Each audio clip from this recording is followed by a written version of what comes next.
Hello, नमस्कार। तो कैसे हैं आप लोग? आशा करते हैं आप लोग बहुत ही अच्छे होंगे और अच्छे रहेंगे।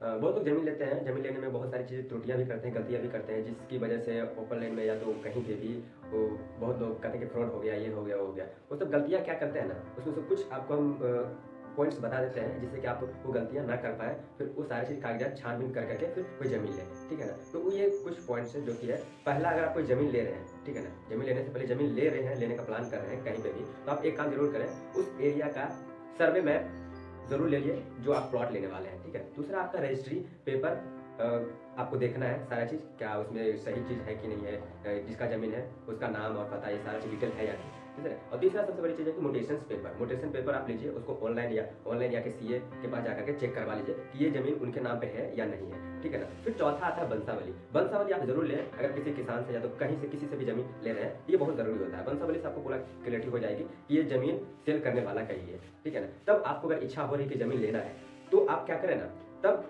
आप हो सकता है कि बहुत ज़्यादा पसंद भी है ज़मीन, बहुत अच्छा लग रहा है ज़मीन और ज़मीन लेने का मन ही है, यही ज़मीन लेना ही है। तो जाकर आप थोड़ा-सा 20% जो कि है ना टोकन अमाउंट जमा कर दें। लेकिन हाँ, उसमें भी आप ध्यान रखिए कि अगर आप 20% दे रहे हैं, तो उसका भी 6 महीने या तो 8 महीने का एग्रीमेंट पेपर बनवा लें, ठीक है ना? और वो भी एग्रीमेंट पेपर जो कहते हैं ना, स्टैम्प 1000 का स्टैम्प पेपर बनवाएँ और नोटरी स्टैम्प पेपर आता है, ठीक है ना? आप जाकर के पता कर सकते हैं, ठीक है ना? सीए के पास से। तो क्या अगर वो ज़मीन हो सकता है कि अच्छी ज़मीन है या फिर उसका मन बदल गया चीट करने का, तो आपसे चीट नहीं कर पाएँगे, फिर जाएगा तो 20% ही होगा, ठीक है? तो ये चीज़ों को आप बरतिएगा, समझिएगा, सीखिएगा। और छठा जो पॉइंट है आधार कार्ड, पैन कार्ड ऑनलाइन जिससे ज़मीन ले रहे हैं, ठीक है ना? उसके रिलेटेड जो कि ब्रोकर है जिससे आप ज़मीन लेने का काम कर रहे हैं, ठीक है ना? उससे तो उसका नॉमिनी का भी आधार कार्ड, पैन कार्ड ये डिटेल्स आपको लेना है, ठीक है?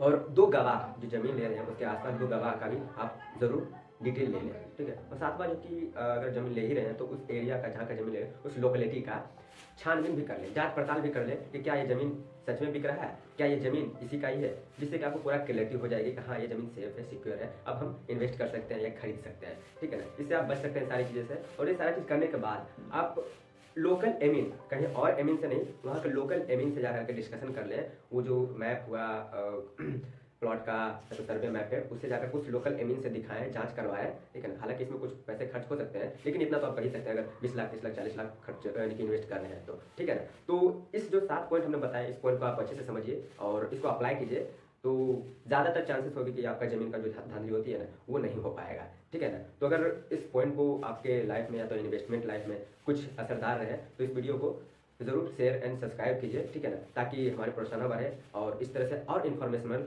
नॉलेज आपको शेयर करते रहें, ठीक है ना? और नेक्स्ट वीडियो में हम मिलते हैं कि ज़मीन लेने के बाद क्या-क्या स्टेप्स होते हैं, वो करना चाहिए, ठीक है ना? तो मिलते हैं फिर नेक्स्ट वीडियो में। जय हिंद, जय भारत।